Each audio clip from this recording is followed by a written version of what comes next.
Hello everyone, welcome you all. So पिछले वाली class में हमने देखा था पार्टिकल इन अ बॉक्स और particle in a box asymmetric box के लिए।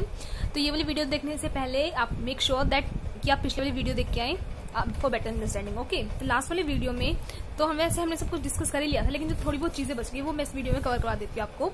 तो लास्ट वाली क्लास में हमने जो कर्व्स मतलब प्लॉट्स देखे थे वो हमारे बड़े थे। बॉक्स हमारा 0 to L और जो हमारे प्लॉट्स थे वो ग्राउंड स्टेट कहाँ से स्टार्ट होती है, n=1 से, याद है ना।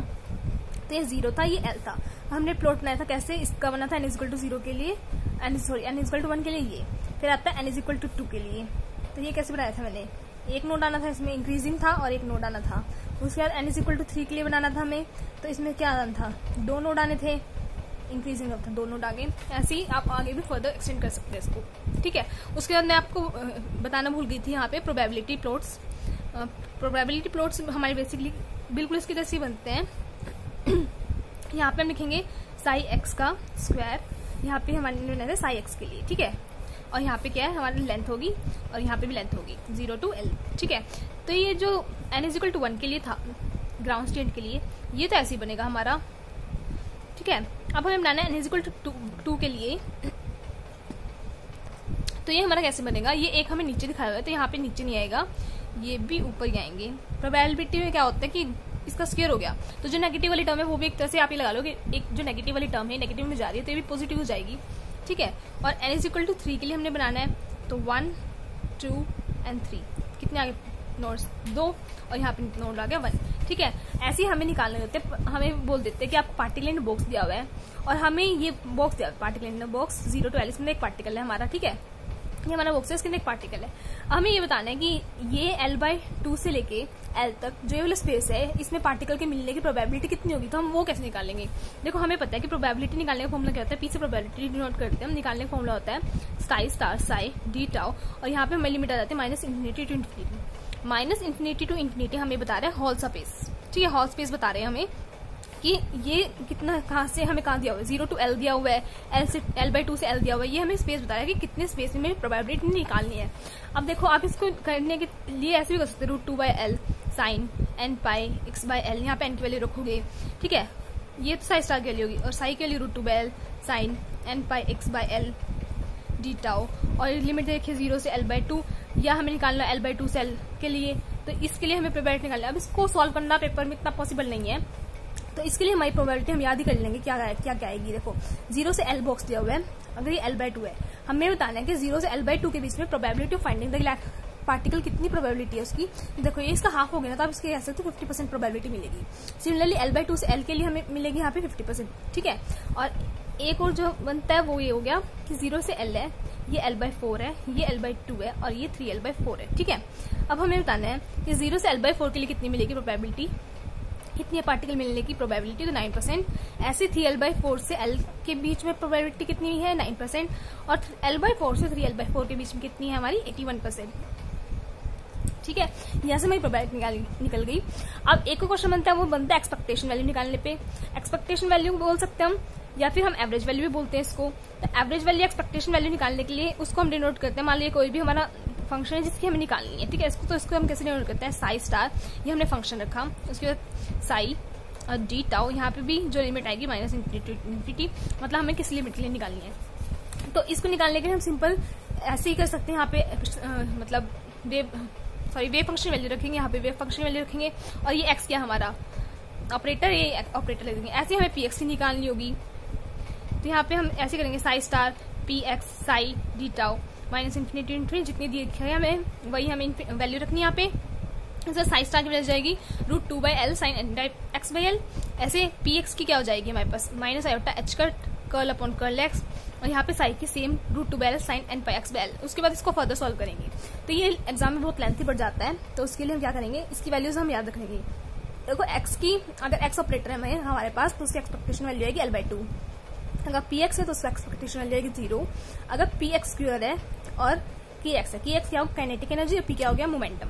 तो इसके लिए तो बहुत ईजी, देखो n²h²/8ml², जो हमारी एनर्जी थी हमने पिछली वीडियो में देखा था, तो हम क्या लिखते हैं, काइनेटिक एनर्जी = p²/2m लिखते हैं। तो वैसे ही इसको 2m से मल्टीप्लाई कर दो, काइनेटिक एनर्जी × 2m, तो p² बन जाएगा यहाँ पे, और हमें p² निकालना है। तो क्या आ गया n²h²/4L², ठीक है, ये हमारी आगे एवरेज वैल्यूज आ गई। अब हमें देखना है किसके लिए, सिमेट्री बॉक्स के लिए हमें देखना है। ठीक है, symmetry box in the sense हमें क्या कहता है, सिमेट्री बॉक्स हमें ये कहता है कि जो हमारा बॉक्स है उसकी लेंथ कितनी है, -L to L है, क्योंकि सिमेट्री होगी यहाँ पे देखो 0 से L -L और 0 से L, ये हमारी सिमेट्री बॉक्स होगी। तो यहाँ पे जो वेव फंक्शन बनेगा हमारे पास, ये हमारे पास दो वेव फंक्शन बनेंगे, एक ओड के लिए एक इवन के लिए। देखो ओड के लिए जो वेव फंक्शन बनेगा वो बनेगा 1/L का रूट साइन, इसको याद करने का तरीका भी बताऊंगी मैं आपको, देखो कोस पाई एक्स एन पाई एक्स बाय 2L। ठीक है, और इवन के लिए बनेगा 1/L का रूट साइन एन पाई एक्स बाय 2L। देखो जो हमारा असिमेट्री बॉक्स था उसमें हमने क्या किया था, √2/L साइन एन पाई एक्स बाय ये किया था। तो हमने क्या किया, इस 2 को उठा के यहाँ पे ले गए। ठीक है, सिमेट्री वाले केस में इस 2 को उठा के दोनों से यहाँ पे ले गए। और देखो ओड है तो ओड और कोस, देखो ओ आर है, इसमें भी ओ आर है, तो ओड के लिए हम कोस लगा सकते हैं और इवन के लिए हम साइन लगा सकते हैं। ऐसे हमें याद हो गया। इसके बाद हमारी एनर्जी आती है, इस केस में एनर्जी आती है n²h² / 32mL²। ये एनर्जी आ गई और ये दो हमारे आगे क्या वेव फंक्शंस आ गए। आई थिंक सिमेट्री बॉक्स में हमारे पास इतना ही था। आगे कुछ question sorry wave function plots तो रहेंगे, इसके वेव फंक्शन प्लॉट्स भी उसकी तरह ही बनते हैं। जैसे हमें निकालना हो n = 1, मतलब हम निकालना है ग्राउंड स्टेट के लिए निकालना है कि प्लॉट कैसे बनेगा। तो ग्राउंड स्टेट के लिए कैसे करेंगे हम, ग्राउंड n 1 है, मतलब n क्या है, ओड है, तो हम फंक्शन कौन सा लेंगे, ओड वाला लेंगे। तो साई क्या हो गया, 1/L का रूट कॉस n पाई एक्स बाय 2L। ठीक है, अब ये इसकी मैक्सिमम वैल्यू कब होगी, इसकी मैक्सिमम वैल्यू कितनी होती है, cos 0 पे। cos 0 कितना होता है, 1 होता है ना, तो इसकी मैक्सिमम वैल्यू होगी cos 0 पे। तो यहाँ से क्या हो जाएगा, तो cos ये वाली टर्म होगी, क्योंकि हमें इस मैक्सिमम करना है, तो ये तो मैक्सिमम हो नहीं सकता क्योंकि ये तो कांस्टेंट है। ये वाली टर्म इसकी इक्वल हो जाएगी, cos 0 कितना होता है 1। ठीक है, तो n पाई n कितना रखा हमने, 1 रखा, पाई एक्स बाय 2L = 0। तो यहाँ से x कितना आ गया, हमारे पास 0 आ गया। ठीक है, तो मैक्सिमम वैल्यू हमें क्या पता चली कि x 0 पे मैक्सिमम वैल्यू है। अब ये याद रखना आपको, हमें -L to L बनाना है और यहाँ पे 0 है, तो मैक्सिमम वैल्यू यहाँ पे आ गई। तो ये हमारा प्लॉट कैसे बनेगा, ऐसे। क्यों, क्योंकि हमने आपको बताया था क्योंकि बाउंड्री कंडीशन पे जो वैल्यू होती है वेव फंक्शन की वो 0 ही होगी। तो बाउंड्री कंडीशन -L है और L है, तो यहाँ पे जो वैल्यू होगी ये 0 ही होगी और जो मैक्सिमम वैल्यू आएगी वो कितनी है, x = 0 पे। ठीक है, सिमिलरली हम बना सकते हैं n = 2 के लिए। n = 2 क्या हो गया, इवन हो गया, तो यहाँ पे कौन सा फंक्शन आएगा, साइन वाला आएगा, साइन n पाई एक्स बाय 2L और n की वैल्यू कितनी होगी 2। ठीक है, और साइन इवन ये तो मैक्सिमम हो नहीं सकता, ये मैक्सिमम कब होगा, साइन 90 पे, तो साइन पाई बाय 2 = 1। तो देखो ये 2 से 2 कैंसिल हो गया, pi X by L = pi by 2। तो x की वैल्यू कितनी आ गई, L/2, मतलब L/2 पे मैक्सिमम आ रही है। हम कैसे बनाएंगे इसको, देखो ये कितना आ गया, -L to L, ये कितना हो गया, ये हमारा था 0। ठीक है, अब x की वैल्यू कितनी है, L यहाँ पे कर सकते हैं हम इसको, L/2 होगी, तो यहाँ पे इतनी आ रही है, इसकी मैक्सिमम वैल्यू आ रही है, तो हम कैसे बना देंगे, ऐसे। ठीक है, और जो ये यहाँ पे कितना है, -L/2। अब आप क्या करोगे, x के प्लेस में -L/2 रख के देखो, 1/√L साइन 2 पाई -L/2 अपॉन 2L। ठीक है, ये वैल्यू आप सॉल्व करके देखो, तो इसको सॉल्व करने के बाद क्या आएगा, माइनस का 1/√L। तो ये क्या होगी, मैक्सिमम वैल्यू होगी लेकिन नेगेटिव में जा रही है, तो मैक्सिमम वैल्यू यहाँ पे होगी लेकिन नेगेटिव में जा रही है। तो इसका ग्राफ कैसे बनेगा, ऐसे बनेगा। तो देखो इसके केस में, सिमेट्रिक के केस में हमें निकाल के देखने पड़ेंगे इन वैल्यूज के अकॉर्डिंग, क्योंकि यहाँ पे हमारा कोई भी हमारे पास ट्रिक नहीं है। लेकिन असिमेट्रिक बॉक्स में हमारे पास ट्रिक थी तो हमने उसके अकॉर्डिंग निकाल लिया था, लेकिन यहाँ पे कोई ट्रिक नहीं है। और अगर इसके प्रोबेबिलिटी फंक्शन के प्लॉट्स देखो तो वो भी ऐसे ही बनेंगे जैसे हमने सिमेट्रिक के केस में बनाए थे, जैसे हमने ये बनाए थे। तो इसके हम देख लेते कैसे बनेंगे। देखो ये है -L to L और ये 0, तो इसका n = 1 का ग्राउंड स्टेट के लिए बनेगा हमारा कैसा, ऐसा।